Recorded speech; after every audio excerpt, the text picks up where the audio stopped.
Hello दोस्तों, तो आज हम देखेंगे इंट्रोडक्शन टू फिजियोलॉजी। तो फिजियोलॉजी हमें क्या क्या सिखाती है। Explain physical and chemical mechanism, origin, development and progression of life, dynamic study of life, science of function of living system, study vital function of living organisms. तो human physiology में हम actually तीन overview देखते हैं। First है normal, second है structure and third है function. Human physiology के अंदर हम study of normal biological functions, मतलब नॉर्मल बायोलॉजिकल जो फंक्शन होते हैं उसका स्टडी करते हैं। तो कौन कौन से लेवल पर हम ये स्टडी करते हैं? Molecular level, cellular level, tissue level, organs and organ system level पे। तो ह्यूमन फिजियोलॉजी एक्चुअली क्या है? तो so it is integration of information and function. अब हिस्ट्री ऑफ फिजियोलॉजी देखते हैं हम। फिजियोलॉजी की स्टडी 420 बीसी से हम करते आ रहे हैं। Hippocrates is a father of medicine. Aristotle, उसने क्या बताया? Relationship of structure and function of human body. मतलब एक तरह से अरिस्टोटल ने भी फिजियोलॉजी में बहुत काम किया था।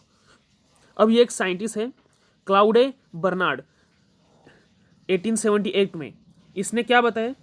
To environments of living organism. कौन कौन से होते हैं? Milieu exterior and milieu interior. तो ये क्लाउडे बर्नार्ड ने बताया है। अब क्लाउडे बर्नार्ड के बारे में हम थोड़ा जानते हैं। उसने क्या बताया? Internal environment. इंटरनल इन्वायरमेंट क्या होता है? ऑर्गेनिक लिक्विड और extracellular fluid that baths all anatomic elements. मतलब जो सेल्स वगैरह है वो सब एक इन्वायरमेंट के अंदर होते हैं और वहाँ पे वो उनको जो भी चाहिए चीज़ वो उनको थ्रू इंटरनल इन्वायरमेंट के थ्रू उन्हें मिलती है। Pout the way of for understanding, मतलब हमें यहाँ पे क्या इंपॉर्टेंट है फॉर अंडरस्टैंडिंग? तो regulatory function, adaption and adjustment, compensatory mechanism. अब मतलब यहाँ से बॉडी के अंदर बहुत सारे रेगुलेशंस होते हैं। तो रेगुलेशन किस किस चीज़ के होते हैं? Regulation of water volume, regulation of body temperature, regulation of oxygen concentration and regulation of metabolic store. और प्रॉपर्टीज ऑफ लिविंग ऑर्गेनिज्म कौन कौन सी होती है? Exchange matter and energy with environment. Okay, ये फर्स्ट प्रॉपर्टी है। सेकंड प्रॉपर्टी क्या है? Receive signal from environment and react. Third property क्या है? Life cycle of growth and reproduction. And चौथी फोर्थ प्रॉपर्टी क्या है? Capable of adaptation. अब देखते हैं हम internal environment. 60% of adult human body is fluid. Extra cellular fluid that is ECF, constant motion in the body.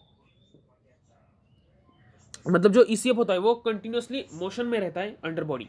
Internal environment contain sodium, chloride, bicarbonates and nutrients like oxygen, carbon dioxide, glucose, fatty acid and amino acids. Intracellular fluid inside the cell which is called intracellular fluid.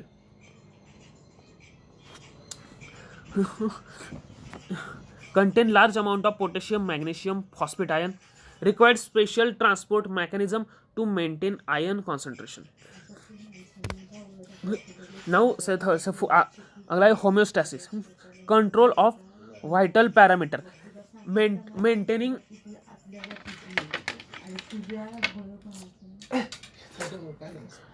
of vital parameter, maintaining a constant internal environment balance to maintain optimum physiologic and regulatory mechanism, that is dynamic and constant. Now control system. What is control system? Control system के अंदर हम क्या क्या देखते हैं? तो body के अंदर जो कंट्रोल सिस्टम है उसमें क्या क्या आता है? PH regulation, O2 CO2 regulation, regulation of blood pressure and temperature regulation, regulation of body function, nervous system. ये क्या क्या मतलब क्या क्या रेगुलेट करती है? तो sensory input, central nervous system, motor output and autonomic nervous system है, वो भी बहुत सारी रेगुलेशंस में हेल्प करती है। अब प्रोटेक्टिव मैकेनिज्म हमारे बॉडी के अंदर क्या क्या है? अब integumentary system, immune system, cell division and reproduction. तो ये जो तीन है ये मोस्टली प्रोटेक्टिव मैकेनिज्म है इन आवर बॉडी। अब homeostasis, control of vital parameter, network of body components function to maintain a vital parameter in the internal environment relatively constant around an optimum level. Local or intrinsic control, systemic or extrinsic control. No homeostasis. Homeostasis के अंदर हम क्या देखते हैं? Feedback mechanism, redundancy, specificity of function, adaptation. No feedback mechanism, देखो feedback mechanism क्या होता है? तो कुछ कुछ सिग्नल बॉडी को मिलता है, उस हिसाब से हमारी बॉडी रिएक्ट करती है और उस तरह का आउटपुट आता है। तो इसमें कौन कौन से पॉइंट है? Stimulus, receptor, input, output, response, ये 5 फंक्शन है। तो इस तरह से system can sense change in vital parameter, so change in regulated variable, that is increased body temperature, set point normal body temperature, integrating center, that is thermoregulatory center of brain, वो क्या करता है? Increase signal to effectors. Effectors क्या करते हैं? Effector कौन कौन से हैं? Sweat gland, skin, blood pressure and skeletal muscle. वो क्या करते हैं? रिस्पॉन्स करते हैं। रिस्पॉन्स क्या होगा? बॉडी टेम्परेचर कम होगा। अब निगेटिव फीडबैक मैकेनिज्म देखो, अगर मतलब बहुत ज़्यादा गर्मी है तो हमें स्वेटिंग आएगी, उससे कूलिंग इफेक्ट होगा। तो इस तरह से ये निगेटिव फीडबैक मैकेनिज्म है। देखो, खाना खाया, इंसुलिन रिलीज हुआ, उसका डाइजेशन होगा, फिर हमको मतलब एनर्जी की रिक्वायरमेंट हमारी फुलफिल हो गई और फिर से हमें भूख लगी। तो इस तरह से निगेटिव फीडबैक मैकेनिज्म काम करता है। पॉजिटिव फीडबैक मैकेनिज्म देखो, baby's growth take up all space in uterus, so क्या होगा?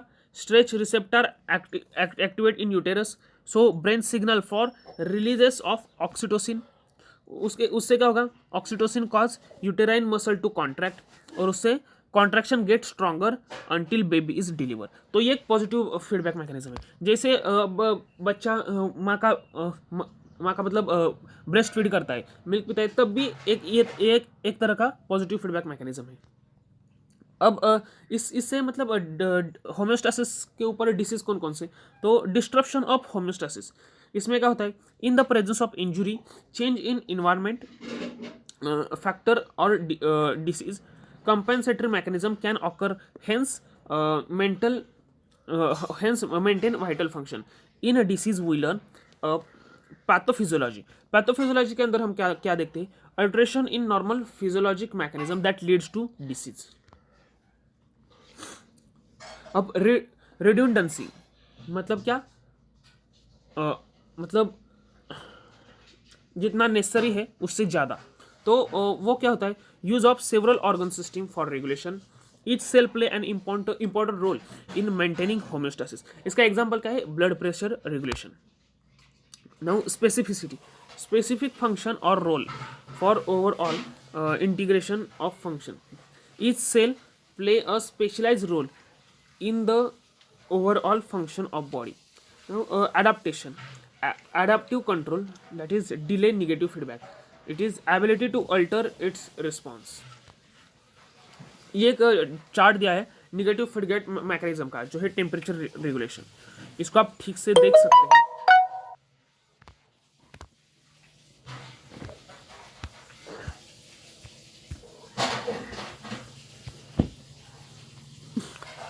अब ये थोड़ा आप देख सकते हैं कि ब्रेन होता है या हार्ट होता है, लंग्स होता है, तो इनका मतलब फिजियोलॉजी के अंदर काम क्या क्या होता है।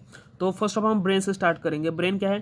Process all signals received and send signal to effectors, receive and pumps out blood from and to the circulation.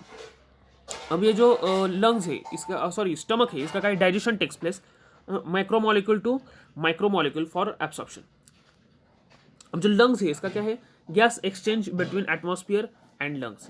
जो लीवर है वो क्या करता है? Metabolic activities occur. और जो इंटेस्टाइन है, absorption of nutrients takes place as well as excretion of substance takes place. तो यहाँ पे हमारी जो मतलब बेसिक ऑफ फिजियोलॉजी है वो यहाँ पे खत्म होता है। आई होप आपको पसंद आएगा।